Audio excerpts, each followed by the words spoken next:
À Pitois, dans le département de la Benue, un phénomène alimente aujourd'hui toutes les discussions. La sorcellerie, maladie inexpliquée, décès soudains, échecs scolaires ou mauvaises récoltes sont régulièrement attribués à des pratiques mystiques. Une situation qui fragilise les familles et menace la cohésion sociale. Ce matin, une foule impressionnante a pris d'assaut l'esplanade de la sous-préfecture. Entre curiosité et inquiétude, les populations sont venues réclamer des réponses face à ce qu'elles considèrent comme un mal grandissant. Nous sommes réunis ici, c'est pour étudier ensemble avec l'autorité administrative, voir dans quelle mesure on peut régler certains problèmes de sorcellerie qui sévit ici dans l'arrondissement de Pitois. La population souffre beaucoup.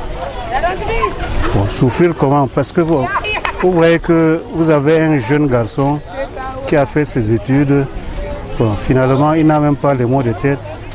Et c'est par la sorcellerie que vous apprenez que l'enfant est malade et puis 2 jours après, il est décédé. L'hôpital n'a rien diagnostiqué. Face à la tension qui montait et au risque de représailles contre certaines familles accusées, les autorités administratives ont convoqué une réunion d'urgence pour apaiser les esprits. Le matin, j'étais de passage pour aller voir un cas à l'hôpital. J'ai vu un attroupement inhabituel. Et lorsque je suis rentré au bureau, mes collaborateurs m'ont signalé des cas des gens qui se sont plaints, n'est-ce pas, contre d'autres personnes accusées de sorcellerie. Et j'ai donc fait convoquer une réunion d'urgence regroupant les collaborateurs responsables des forces et certains chefs traditionnels concernés. Certains plaignants étaient déjà là dehors et au terme des échanges, il a été décelé des cas effectivement de pratique de sorcellerie. On peut parler des cas présumés et pour tous ces cas qui était un nombre de 4. Dans cette quête de solutions, de nombreux habitants se tournent vers une guérisseuse installée à Langui, réputée pour traiter les cas de sorcellerie et de possession mystique.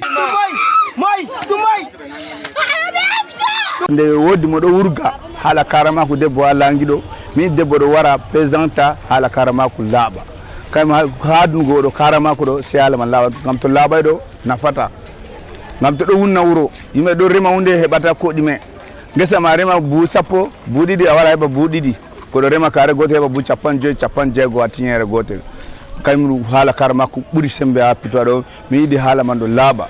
Sur ce site de prière situé à Langui, des dizaines de personnes affluent chaque jour en quête de guérison et de délivrance. Selon les responsables du lieu et plusieurs fidèles rencontrés, certaines personnes considérées comme possédées ou victimes des forces mystiques ont retrouvé leur état normal après des séances de prière, révélant parfois l'identité de ceux qu'elles accusent d'être à l'origine de leur souffrance. Je délivre les malades, je guéris ceux qui sont possédés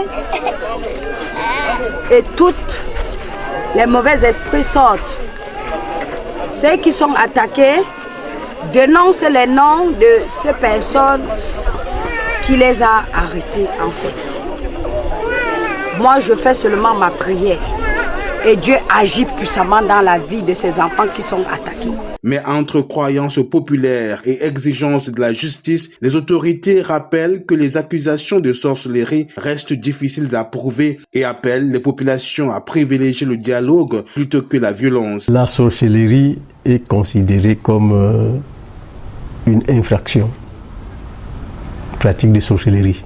Et de ce fait, l'examen des problèmes liés à cette infraction relève des juridictions de l'ordre judiciaire. Très souvent, c'est difficile parce qu'il n'y a pas de preuves matérielles.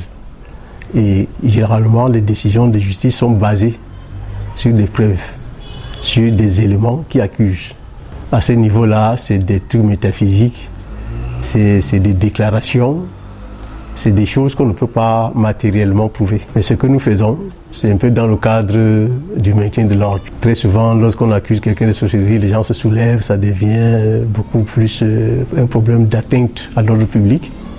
C'est pour ça qu'on cherche à calmer les esprits, à leur expliquer la procédure. Appuie-toi, le débat est loin d'être clos. Entre peur, foi et recherche de vérité, la sorcellerie continue de diviser les familles et d'interroger toute une communauté sur les limites entre croyance et réalité.